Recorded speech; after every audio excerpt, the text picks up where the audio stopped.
My parents told me that abandoning us was the hardest decision they ever had to make, so I laughed in their face.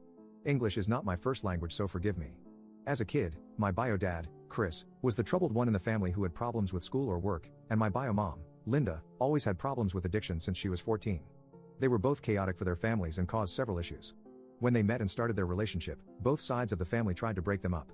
They even sent them to different countries, but they managed to steal $50K from their families, come together, and run away when they were 19. They got married in a third world country and had me and my twin brother when they were 21 years old. They thought we were deadweights, so they left us in the hospital and went to another country. Luckily, they had checked into the hospital with their passports, so the hospital reached out to the embassy. Then they found my grandparents, and they brought us back home. We have been raised by our uncle and aunt since, and we consider them our real sets of parents. My parents were charged with child abandonment, but after 10 years of being MIA, the charges were dropped, and our families also didn't try to look for them. 2 years ago, they showed up at my grandparents' house in a completely renovated look.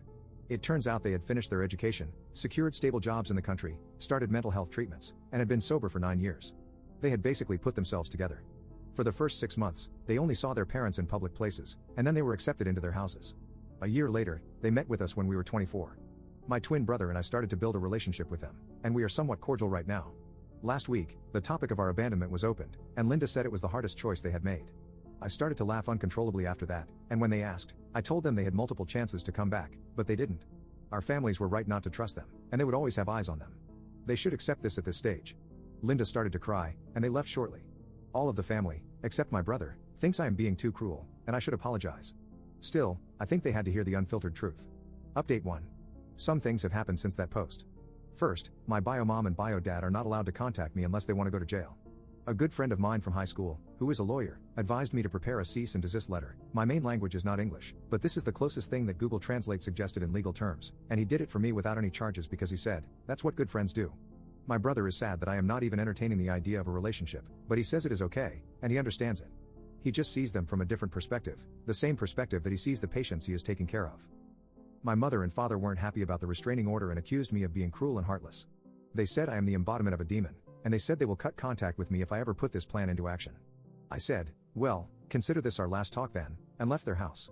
I am residing in my own apartment that my grandparents gave me as a birthday present on my 18th birthday, so no worries, it is in my name, and no one can touch it. We haven't spoken a word since, and I doubt this will change in the foreseeable future. My uncle and aunt are too forgiving, and since childhood, I was told I am being too vindictive. This still continues from their side. They say that I remind them of my great-grandfather who ruined people's lives just because they did small things wrong to him. I am not going to try to argue with that. My grandparents, though, have understood my perspective, and they said they will respect my boundaries.